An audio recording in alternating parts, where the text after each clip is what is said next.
رب العالمين والعاقبة للمتقين والصلاة والسلام على سيد الأنبياء والمرسلين بسم الله الرحمن الرحیم۔ حضرت سیدنا علی المرتضیٰ شیر خدا کرم اللہ وجہہ الکریم ارشاد فرما رہے ہیں، ان سے روایت ہے، وہ فرماتے ہیں کہ جب جمعے کا دن ہوتا ہے تو شیاطین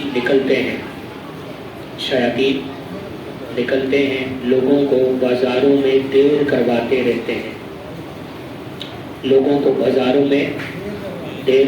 رہتے ہیں، حالانکہ فرشتے مسجدوں کے دروازوں پر بیٹھ جاتے ہیں۔ فرشتے ہیں، ان کی ڈیوٹی مساجد کی ہے۔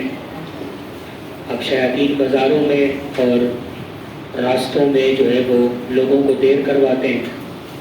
آگے آپ فرماتے ہیں کہ لوگوں کو ان کے مراتب کے اعتبار سے لکھتے رہتے ہیں، یعنی پہلے آنے والے اور نماز پڑھنے والے کو پہلے لکھتے ہیں، پھر اسے جو اس کے بعد آنے والا ہوتا ہے۔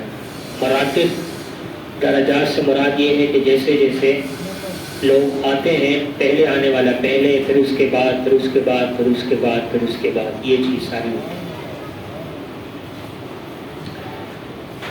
آگے آپ ارشاد فرماتے ہیں کہ پھر اسے جو اس کے بعد آنے والا ہوتا ہے، یہاں تک کہ امام خطبے کے لیے نکل آئے، تو اب جو کوئی امام کے قریب ہوا، خاموشی سے خطبہ سنا اور کوئی بیکار کام نہ کیا، اس کے لیے دگنا اجر ہے۔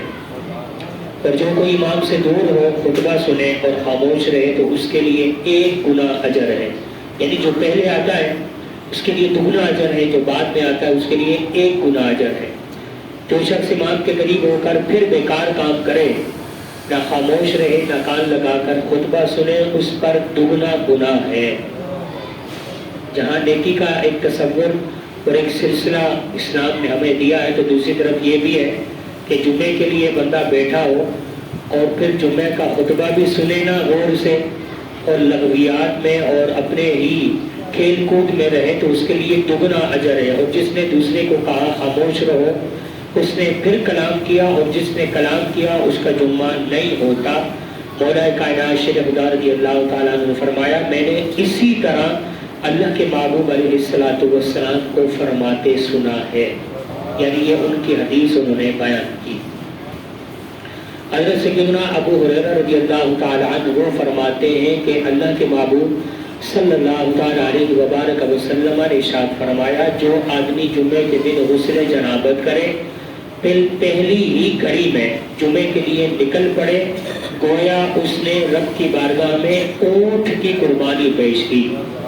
سب سے پہلے جو آ گیا اس نے کس کی قربانی پیش کی؟ اونٹ کی قربانی پیش کی۔ جو دوسری گھڑی میں چلا اس نے گائے کی قربانی پیش کی، یعنی جو اس کے بعد آنے والے ہیں۔ اور جو تیسری گھڑی میں چلا اس نے گویا دمبا پیش کیا۔ جو چوتھی ساعت میں چلا اس نے مرغی کی قربانی پیش کی، اور جو 5ویں ساعت چلا اس نے گویا ایک انڈا پیش کیا۔ پھر جب امام خطبے کے لیے نکلتا ہے تو فرشتے حاضر ہو جاتے ہیں اور خطبہ سننے لگتے ہیں، یعنی جو پہلے آ گئے فرشتوں نے رجسٹر میں لکھ لیا، جب خطبہ شروع ہو گیا تو فرشتے رجسٹر بند کر کے پھر خطبے کے لیے وہ بھی حاضر ہو جاتے ہیں، وہ خطبہ سننے لگ جاتے ہیں، اور رجسٹر کیا ہو جاتا ہے؟ بند ہو جاتا ہے۔ تو اس لیے جمعۃ المبارک میں پہلے آنا چاہیے۔ یہ جو ہم ایک سلسلہ بنا کر بیٹھ گئے نا، اس وقت آتے ہیں جب جماعت کا ٹائم ہوتا ہے، آپ آ تو جاتے ہیں، جمعے کی نماز میں پہنچ جاتے ہیں، کیا یہ برکتیں ملے گی؟ کیا یہ سب کچھ مل سکے گا؟ یہ تو پھر خوش نصیبی، انسان کو اپنی خوش نصیبی کے لیے محنت بھی تو کرنی چاہیے نا، پہلے آنا چاہیے، پہلے نکلنا چاہیے۔ شیاطین تو دیر کرواتے ہیں، ان کا تو کام یہ ہے کہ وہ نیک راستے سے لوگوں کو ہٹائیں، لیکن ہمیں جمعے کے لیے پہلے آنا چاہیے۔ ایک اور بھی بات اللہ کے محبوب علیہ السلام سے ہے، حضرت عبداللہ ابن مسعود رضی اللہ تعالیٰ عنہ کے ساتھ حضرت علقمہ رضی اللہ تعالیٰ عنہ فرماتے میں نکلا، انہوں نے دیکھا کہ 3 آدمی ان سے پہلے مسجد میں پہنچ چکے تھے، تو فرمایا 4 میں سے چوتھا میں ہوں، اور چوتھا بھی اللہ سے دور نہیں ہے۔ بے شک میں نے اللہ کے محبوب علیہ السلام کو فرماتے سنا ہے، قیامت کے دن لوگ جمعے میں اپنے پہلے آنے کے اعتبار سے اللہ کے قریب بیٹھیں گے، پہلے پہلا، پھر دوسرا، پھر تیسرا، پھر چوتھا، اور چوتھا بھی دور نہیں ہوتا. یعنی اس سے یہ بات بھی پتہ چلی کہ جمعے کے دن جتنا قریب آئیں گے قیامت کے دن رب سے بھی قریب ہو جائیں گے. جمعے کے دن جتنا قریب آئیں گے قیامت کے دن رب کے بھی قریب ہوں گے. جتنا دور آئیں گے تو پھر رب سے بھی دور ہی ہوں گے. تو اس لیے کوشش کرنی چاہیے کہ ہم دیر نہ کریں بلکہ چلتی آئے. ایک یہ روایت، ایک آخری بات کروں کہ آپ علیہ السلام نے فرمایا جمعے میں حاضر ہوا کرو، امام کے قریب بیٹھا کرو، کیونکہ آدمی جنت والوں میں سے ہوتا ہے لیکن جمعے میں تاخیر سے آنے لگتا ہے. یہاں وہ جنت والوں میں سے جمعے میں تاخیر سے آنے لگتا ہے تو جنت سے بھی اسے مؤخر کر دیا جاتا ہے. حالانکہ وہ جنت والوں میں سے ہوتا ہے لیکن جمعے میں دیر سے آنے لگا، جنت ہی ہے لیکن اسے جنت سے دور کر دیا گیا. تو اللہ کی بارگاہ میں دعا ہے اللہ تعالیٰ عمل کا جذبہ نصیب